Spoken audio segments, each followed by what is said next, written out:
Hi കൂട്ടുകാരെ, നമസ്കാരം. പുതിയൊരു വീഡിയോയിലേക്ക് വീണ്ടും സ്വാഗതം. ഇന്ന് ഞാൻ നിങ്ങളുടെ മുൻപിലേക്ക് വന്നിരിക്കുന്നത് സൗജന്യ ബ്യൂട്ടീഷ്യൻ ക്ലാസ്സിൻ്റെ 5ാമത്തെ ക്ലാസ്സുമായിട്ടാണ്. കഴിഞ്ഞ ക്ലാസ്സുകളെല്ലാം നിങ്ങൾ പഠിച്ചു കാണുമെന്ന് ഞാൻ വിചാരിക്കുന്നു. ഇന്ന് ഞാൻ പറഞ്ഞു തരുന്നത് 3ാമത്തെ ക്ലാസ്സിൻ്റെ തുടർച്ചയായിട്ടുള്ള ക്ലാസ്സുകളാണ്. ആ ക്ലാസ് കണ്ടിട്ടില്ലാത്തവർ ആ ക്ലാസ് കയറി കാണുക. അത് സ്കിന്നിനെ കുറിച്ചുള്ള ക്ലാസ്സാണ്. 3ാമത്തെ ക്ലാസ്സിലൂടെ ഞാൻ നിങ്ങൾക്ക് എന്താണ് പറഞ്ഞു തന്നതെന്ന് നിങ്ങൾക്ക് ഓർമ്മയുണ്ടോ? എന്നാൽ ഞാൻ ഒന്നുകൂടി ഓർമ്മപ്പെടുത്താം. സ്കിന്നിനെ കുറിച്ചാണ് പഠിപ്പിച്ചത്. സ്കിൻ എന്താണ്, സ്കിന്നിൻ്റെ ലെയേഴ്സ് എന്താണെന്നാണ് പറഞ്ഞു തന്നത്. സ്കിൻ എന്ന് പറഞ്ഞാൽ മനുഷ്യ ശരീരത്തിലെ ഏറ്റവും വലിയ അവയവമാണ്. ധാതുക്കൾ, പ്രോട്ടീന്, കൊഴുപ്പുകൾ, വെള്ളം എന്നിവയാൽ നിർമ്മിതമാണ്. അതുപോലെ തന്നെ സ്കിന്നിന് 3 ലെയേഴ്സ് ആണുള്ളത്. ഏറ്റവും മുകളിൽ കാണുന്നത് എപ്പിഡെർമിസ്, അതിന് തൊട്ട് താഴെ കാണുന്നത് ഡെർമിസ്, അതിനും താഴെ കാണുന്നത് ഹൈപ്പോഡെർമിസ് ആണ്.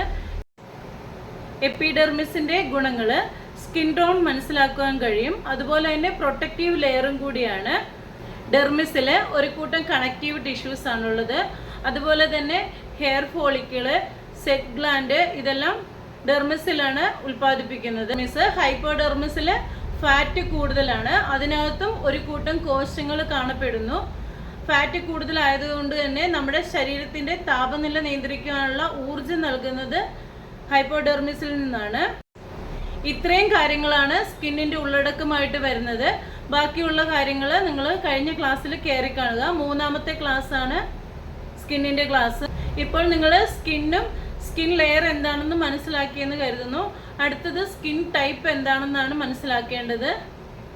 ഒരു കസ്റ്റമർ നമ്മുടെ മുന്നിൽ വരുമ്പോൾ ആ കസ്റ്റമറുടെ സ്കിൻ എന്താണെന്ന് കൃത്യമായിട്ട് അറിഞ്ഞിരിക്കണം. സ്കിൻ ടൈപ്പ് ഏതാണെന്ന് അറിഞ്ഞിരിക്കണം. സ്കിൻ അറിഞ്ഞാൽ മാത്രമേ സ്കിൻ ടൈപ്പ് എന്താണെന്ന് നമുക്ക് മനസ്സിലാക്കാൻ പറ്റുകയുള്ളൂ. അതുപോലെ തന്നെ അവരോട് കൃത്യമായിട്ട് ചോദിക്കണം. അവരുടെ സ്കിന്നിന് അലർജി പ്രോബ്ലംസ് എന്തെങ്കിലും ഉണ്ടോ എന്ന് ചോദിക്കാം. മറ്റെന്തെങ്കിലും പ്രശ്നങ്ങളുണ്ടോ എന്ന് ചോദിക്കാം. എന്നതിന് ശേഷം മാത്രമേ നിങ്ങളൊരു ട്രീറ്റ്മെൻറ്റ് സ്റ്റാർട്ട് ചെയ്യാവൂ. ഒരു കസ്റ്റമർ നമ്മുടെ മുന്നിൽ വന്നിരിക്കുമ്പോൾ നമ്മൾ അവരുടെ സ്കിന്നിലേക്ക് നോക്കിയിട്ട് അവരുടെ സ്കിൻ കളർ എന്താണെന്നല്ല നോക്കേണ്ടത്, കറുപ്പാണോ വെളുപ്പാണോ എന്നല്ല നോക്കേണ്ടത്, അതിന് ഇന്ന പോലത്തെ ഫേഷ്യലുണ്ട് അല്ലെ ഇങ്ങനെ ട്രീറ്റ്മെൻ്റ് ആണ് എന്നല്ല ആദ്യമേ പറയേണ്ടത്. ആദ്യം സ്കിൻ ടൈപ്പ് എന്താണെന്ന് മനസ്സിലാക്കുക. അതിനുശേഷം സ്കിൻ കളറിലേക്ക് പോവുക.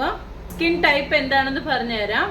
Normal skin, dry skin, oily skin, combination skin, ഇത് കൂടാതെ സെൻസിറ്റീവ് സ്കിന്നും കൂടെ ഉണ്ട്. അതിനെ സ്കിൻ ടൈപ്പിലേക്ക് മാറ്റുവാൻ പറ്റില്ല. നോർമൽ സ്കിന്ന് വളരെ സോഫ്റ്റ് ആയിരിക്കും. അതുപോലെ തന്നെ അതിനകത്ത് പിമ്പിൾസോ കാര്യങ്ങളോ ഒന്നും ഉണ്ടാവുകയില്ല. പിന്നെ 100% ഓയിലും 100% ഡ്രൈയും ആയിരിക്കും.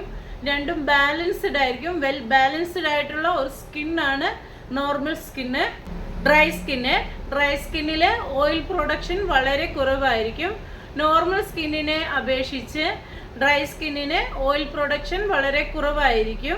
ഡ്രൈ സ്കിന്ന് നിങ്ങൾക്ക് നോക്കിയാൽ തന്നെ മനസ്സിലാകും.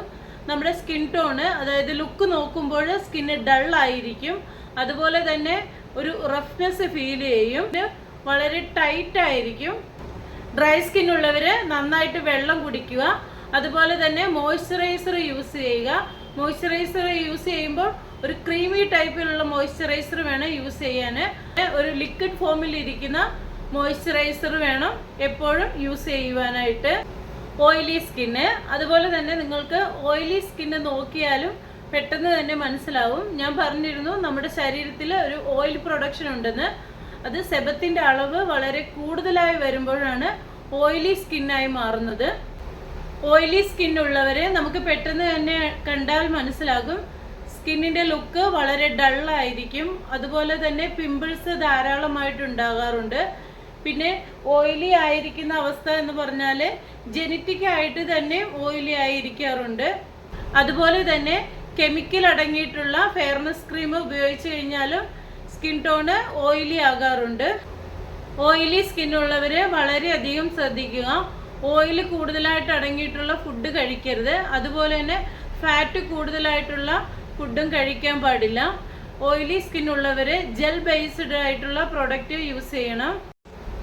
കോമ്പിനേഷൻ സ്കിന്ന് എന്താണെന്ന് പറഞ്ഞുതരാം. അതിനു മുന്നേ ഞാൻ നിങ്ങളോടൊരു കാര്യം പറയട്ടെ. ഞാൻ നേരത്തെ പറഞ്ഞു തന്നിരുന്നു ഡ്രൈ സ്കിൻ എന്താണെന്നും ഓയിലി സ്കിൻ എന്താണെന്നും. ഓയിലി സ്കിന്നിൽ സെബത്തിൻ്റെ അളവ് വളരെ കൂടുതലായിരിക്കും. അതുകൊണ്ടാണ് നമ്മുടെ സ്കിൻ ടൈപ്പ് ഓയിലി ആയിരിക്കുന്നത്. ഡ്രൈ സ്കിന്നിലാണെങ്കിൽ ഓയിൽ പ്രൊഡക്ഷൻ വളരെ കുറവായിരിക്കും. അതുകൊണ്ടാണ് നമ്മുടെ സ്കിന്ന് ഡ്രൈ ആയിരിക്കുന്നത്. ഇത് രണ്ടും കൂടെ മിക്സ് ചെയ്ത് വരുന്നതാണ് കോമ്പിനേഷൻ സ്കിന്ന്. കോമ്പിനേഷൻ സ്കിന്ന് നമുക്ക് മനസ്സിലാകുന്നത് എങ്ങനെയാണെന്ന് പറഞ്ഞു തരാം. നെറ്റിയുടെ, മൂക്കിൻ്റെ, ചുണ്ടിൻ്റെ ഭാഗത്ത് ഓയിലി ആയിരിക്കും. അതുപോലെ തന്നെ കവിൾത്തടങ്ങളിൽ ഈ ഏരിയയിൽ ഡ്രൈ ആയിരിക്കും. അങ്ങനെയാണ് നമുക്ക് മനസ്സിലാക്കിയെടുക്കാൻ പറ്റുക. ഒന്നുകൂടി പറയാം, ഡ്രൈ സ്കിൻ ഉള്ളവർ ധാരാളം വെള്ളം കുടിക്കുക. അതുപോലെ തന്നെ മോയ്സ്ചറൈസർ യൂസ് ചെയ്യുക. മോയ്സ്ചറൈസർ ക്രീമി ടൈപ്പ് ആയിരിക്കണം. ഓയിലി സ്കിൻ ഉള്ളവർ ജെൽ ടൈപ്പ് ആയിട്ടുള്ള പ്രൊഡക്റ്റ് യൂസ് ചെയ്താൽ മതി.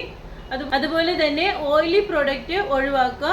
ഫാറ്റ് കൂടുതലായിട്ടുള്ള പ്രൊഡക്റ്റ് ഒഴിവാക്കുക. എപ്പോഴും സ്കിന്ന് നല്ല ക്ലീനായി വെക്കുവാൻ വേണ്ടി ശ്രമിക്കുക. കൂട്ടുകാരെ, ഞാനിടുന്ന വീഡിയോസ് നിങ്ങൾക്ക് ഇഷ്ടപ്പെടുന്നുണ്ടെന്ന് ഞാൻ വിചാരിക്കുന്നു. അതുപോലെ തന്നെ എൻ്റെ കഴിഞ്ഞ ക്ലാസ്സുകളൊക്കെ നിങ്ങൾ കയറി കാണുക. നിങ്ങൾക്ക് ഉപകാരപ്പെടുമെന്ന് ഞാൻ കരുതുന്നു. പ്രത്യേകിച്ച് ബ്യൂട്ടീഷ്യൻ കോഴ്സ് പഠിക്കുന്ന കുട്ടികൾ കയറി കാണുക. അതുപോലെ തന്നെ കഴിഞ്ഞ എൻ്റെ എല്ലാ ക്ലാസ്സുകളും നിങ്ങൾ കയറി കാണണം, എന്നെ സപ്പോർട്ട് ചെയ്യണം. നിങ്ങൾ തരുന്ന ഓരോ സപ്പോർട്ടും, അതായത് കമൻറ്റിലൂടെ ആണെങ്കിലും ലൈക്കിലൂടെ ആണെങ്കിലും ഒരു സബ്സ്ക്രൈബിലൂടെ ആണെങ്കിലും, അതാണ് എന്നെ മുന്നോട്ട് നയിക്കുന്നത്, ഓരോ ദിവസവും ഓരോ വീഡിയോസ് ഇടുവാൻ വേണ്ടി. അതുകൊണ്ട് എല്ലാവരും എന്നെ ഒന്ന് സപ്പോർട്ട് ചെയ്ത് കൂടെ നിൽക്കുക. എനിക്കറിയാവുന്ന അറിവുകൾ സത്യസന്ധമായിട്ട് ഞാൻ നിങ്ങളുടെ മുന്നിലേക്ക് എത്തിച്ചു തരുന്നതായിരിക്കും.